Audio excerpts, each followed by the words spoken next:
এটি কোনো গ্রামের দৃশ্য নয়, এটি হচ্ছে খোদ রাজধানীর একটি অংশ।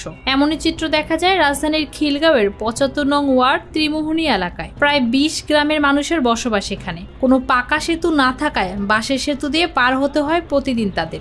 এমনই তথ্য উঠে এসেছে নিরপেক্ষ রিপোর্টার মাসুদ রানার প্রতিবেদনে।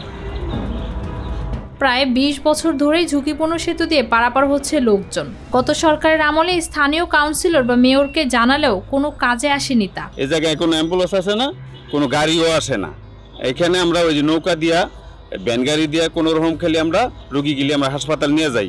আর ব্রিজও নাই, রাস্তাও নাই। ২৪ বছর ধরে, প্রায় ২ যুগ ধরে আমরা কষ্ট করতেছি। এখানে ব্রিজ কালভার্ট হয় না। যাতায়াতের ব্যবস্থা খুব খারাপ। এদিকে আপনার ভিতর দিয়ে কোনো নির্মাণ সামগ্রী নিয়ে কোনো জিনিস কোনো ট্রাক আসতে দেয় না। এখন আমরা যদি এটা যদি হয়ে যায়, এই বৃষ্টি যদি হয়ে যায়, তাহলে আপনার কোনো দরকার নেই আমাদের। এই দাসের কান্দি, তারপরে ওদিকে কি জায়গা আছে কায়েতপাড়া, দাসের কান্দি, ওই সমস্ত এলাকার মানুষের, বালুরপাড়, এই সমস্ত এলাকার মানুষের প্রাণের দাবি হলো এই ব্রিজটা পাকা ব্রিজ হোক। এলাকাবাসীর দাবি, স্কুল কলেজের ছাত্রছাত্রীরা ঝুঁকিপূর্ণ বাঁশের সেতু দিয়ে যাতায়াত করতে হচ্ছে। রোগীর জন্য নেই অ্যাম্বুলেন্সে নেওয়ারও ব্যবস্থা।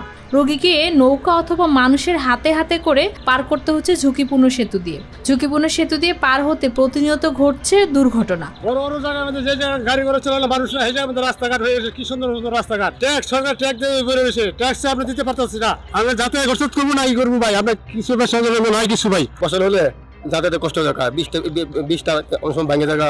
বিগত সরকারের আমলে কোনো পরিবর্তন না হলেও বর্তমান অন্তর্বর্তী সরকারের প্রধান উপদেষ্টার কাছে এই ঝুঁকিপূর্ণ সেতুর পরিবর্তনের দাবি জানিয়েছেন এলাকাবাসী। নিরপেক্ষ নিউজ ডেস্ক, ঢাকা।